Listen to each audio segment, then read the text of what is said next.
Good morning mga kapuso, it's Bees Talk Time ug karong buntaga atong makauban si Kapuso Bea Binene. Maayong buntag Bea at welcome dito sa At Home with GMA Regional TV.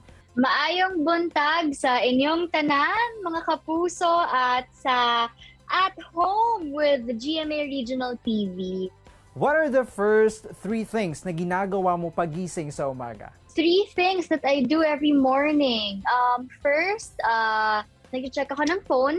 Tinitingnan ko if may messages ba, kung anong oras na. And then, nagde-devotion and nagpe-pray. And then, lalaro with my dog. Kasi, dun sa baba ng bed ko, dun yung bed niya naman. So, makikita niya ako kapag nagising na.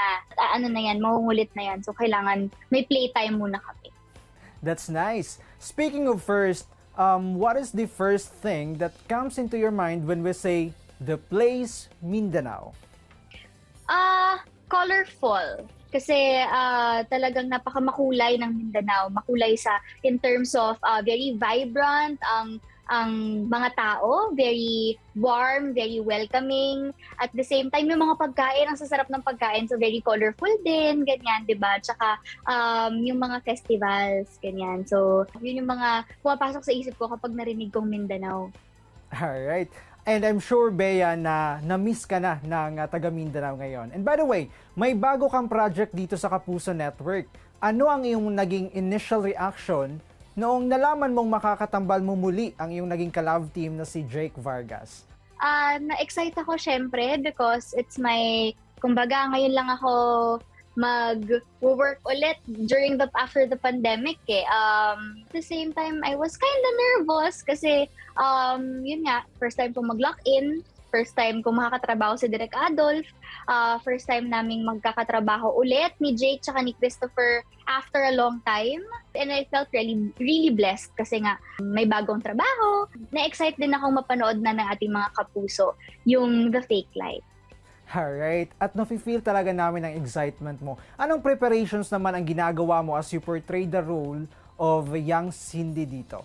Siyempre, nagbasa ng script. Talagang nangulit ako kung nasan yung script na. Yun, nagpapayat po ako. Tapos, preparation for the lock-in.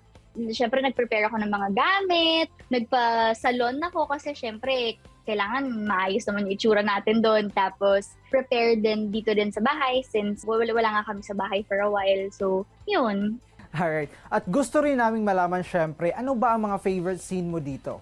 I think, ang isa sa pinakatumatak kasi sa akin, meron kaming eksena ni Christopher na pagka-martyr na parang very, kumbaga selfless para sa relationship ko dun sa eksena. Sobrang naramdaman ko talaga. And isa yun sa mga paborito kong eksena dahil alam ko po na hindi lang ako yung makaka-relate dun, kundi yung may mga na medyo kailangan ng wake-up call. Yun, isa yun sa mga favorite scenes ko po. Well said.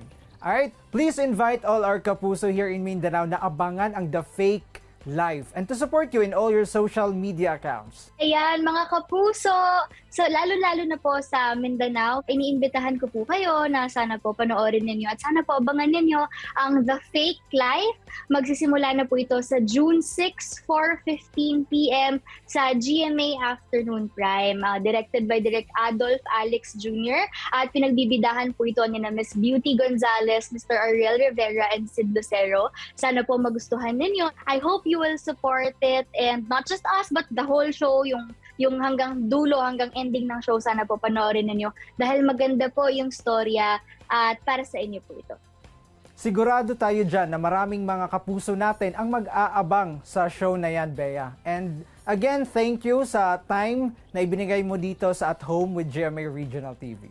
Thank you so much for having me at Home with Regional TV. Ingat po kayo dyan sa Mindanao. Kini ang At Home with GMA Regional TV.